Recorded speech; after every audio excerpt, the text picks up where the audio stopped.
everybody. Okay, so I'm going to show you guys a quick example of what you guys learned yesterday. So yesterday you saw two different ways that you could multiply mixed numbers with other fractions or mixed numbers times mixed numbers. So I'm just going to show you one of those ways, which is using the cartwheel method that we learned. So when we have a mixed number in a multiplication problem here, we can just flip this problem around and turn it into an improper fraction.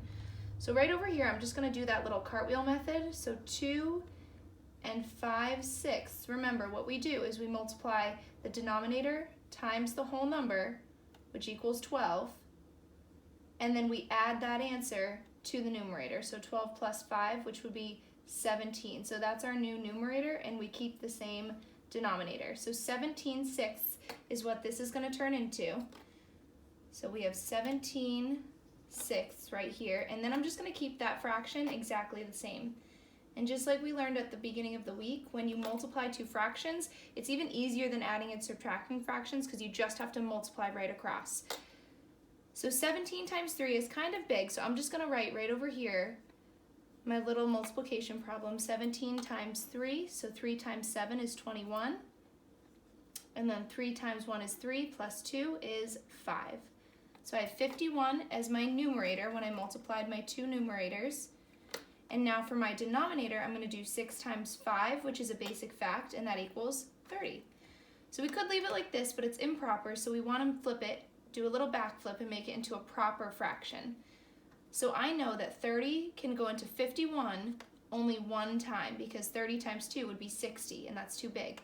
So 30 can go into 51 just one time, and then when 30 goes into 51 once, I have 21 left over, so I'll keep that as my numerator, and my denominator is 30. So this right here could be your final answer. If you want to take an extra step and take that extra challenge, you can simplify this fraction right here because it is a little bit big.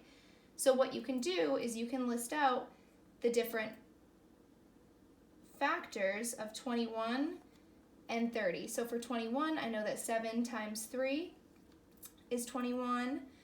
And then for 30, I know that 3 times 10 is 30. So right here, I see that this is a number that they both have in common. So I'm going to take this mixed number, 1 and 21/30ths, and I'm going to divide the top and the bottom by 3, just like this.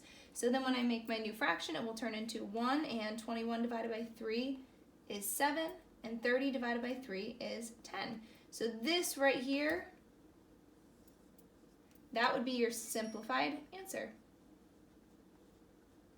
So you can use this method here to multiply the mixed numbers you see today, or you can use one of the methods from yesterday.